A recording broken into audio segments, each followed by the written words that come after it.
ধুবুৰী হাটিঙিমাৰীটো ভোটদানৰ পৰা বঞ্চিত ৭৯ জন ভোটাৰ ভোটদানত বাধা প্ৰদান এছএছবিৰ জোৱানৰ মানকাছৰৰ ২৪৮ নং ভোট কেন্দ্ৰত এই ঘটনা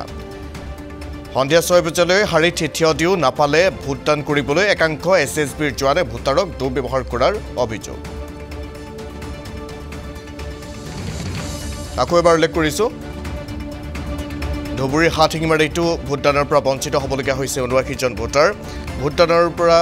বঞ্চিত হ'বলগীয়া হৈছে ভোটাৰসকল ভোটদানত বাধা প্ৰদান এছএছবিৰ জোৱানৰ মানকাছৰৰ ২৪৮ নং ভোট কেন্দ্ৰত এই ঘটনা সংঘটিত হয় সন্ধিয়া ৬ বজালৈ শাৰীত থিয় দিও ভোটদান কৰিবলৈ নাপালে লোকসকলে একাংশ এছএছবিৰ জোৱানে ভোটাৰক দুৰ্ব্যৱহাৰ কৰাৰ অভিযোগ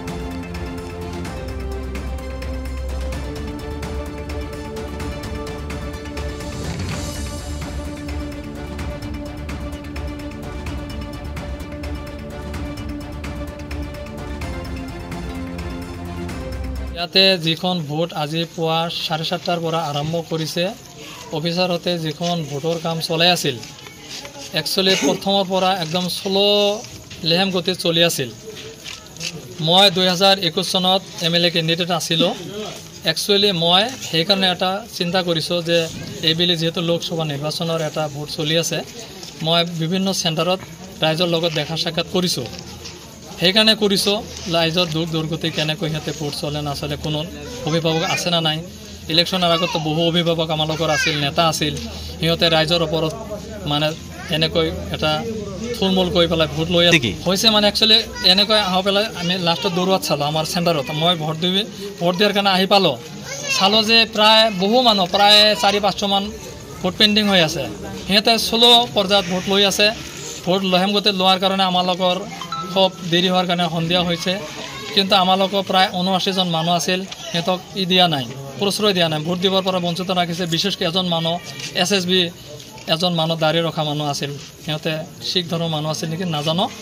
এছএছবি এজন আৰু বেলেগ যিজন আছিল পুলিং অফিচাৰ আছিল বেলেগ যে কৰ্মচাৰীবিলাক আছে ৰিটাৰ্নিং অফিচাৰটো কৈছিল বোলে ল'ব দিয়ক কিন্তু এখেত মানা নাই এখেত কৈছে মই আৰু কৈছিলোঁ যে আমালোকৰ যে হেল্পলাইন আছে কৈছোঁ এখেতে আৰু কি কৈছে যে ডিচি কওক একো নহয় মই যাব নিদিম ঠিক আছে বাৰু মানে যাব নিদিম মানে ডিচিক ফোন কৰিলে কি হ'ব আমি ঠিক আছে উপায় নাপায় আমি আমাৰ যেটা কৰ্তৃপক্ষক জনাবৰ কাৰণে আমি সাংবাদিকক মহোদয়ক ডাকিলোঁ কৰ্তৃপক্ষৰ ওচৰত এটা নিবেদন জনালোঁ যিহেতু প্ৰায় আমাৰ ৭৯ জন মানুহ এই চেণ্টাৰৰ পৰা ভোটৰ পৰা বঞ্চিত আছে সিহঁতে ক'ব গ'লে জোৰ জবস্তি সময়ৰ এই ২-৪-৫-১০ মিনিট ইচ্ছা কৰিলে দিব পাৰিলেহেঁতেন কিন্তু সময় আছিল আগতে সিহঁতে পোৱাৰ পৰা একচুৱেলি লেহেম গতি লোৱাৰ কাৰণে সিহঁতৰ দোষ আছিল ৰাইজৰ গণতন্ত্ৰৰ এই ৰাইজৰ এনে কৃষক মানুহ সিহঁতেতো এতিয়া জনাইছোঁ যে কৰ্তৃপক্ষৰ ওচৰত এখন মিনতি জনালোঁ যাতে আমাৰ এই ভোটদান কেনেকৈ দিব পাৰি আমি যিহেতু মূল্যৱান ভোট আছিল আমি আমাৰ চৰকাৰৰ পক্ষৰ পৰা ভোট দিব খুজিলোঁ যিহেতু আমাৰ এতিয়ালৈকে আমাৰ হেমন্ত চৰকাৰ চলি আছে আমি চৰকাৰক ভাল পাওঁ চৰকাৰে বহু অৱদানো দিছে সেইকাৰণে আমি কৰ্তৃপক্ষক জনালোঁ আমাৰ চৰকাৰ মহোদয়ক টানি অনুৰোধ জনালোঁ CMকো জনালোঁ CM যেনেকৈ আমালোকৰ এই এনেকুৱা যে কুকৰ্ম এনেকৈ অফিচাৰ আমাক ৰাইজৰ যে মৌলিক অধিকাৰ পৰা বঞ্চিত ৰাখিলে ভোট দিয়াৰ পৰা বঞ্চিত ৰাখিলে খুব আমালোক মৰ্মান্তিক হৈছিলোঁ সেইকাৰণে আমি কৰ্তৃপক্ষক জনালোঁ সিহঁতে আমালোকক যাতে ভোটৰ ব্যৱস্থা কৰি দি আমালোক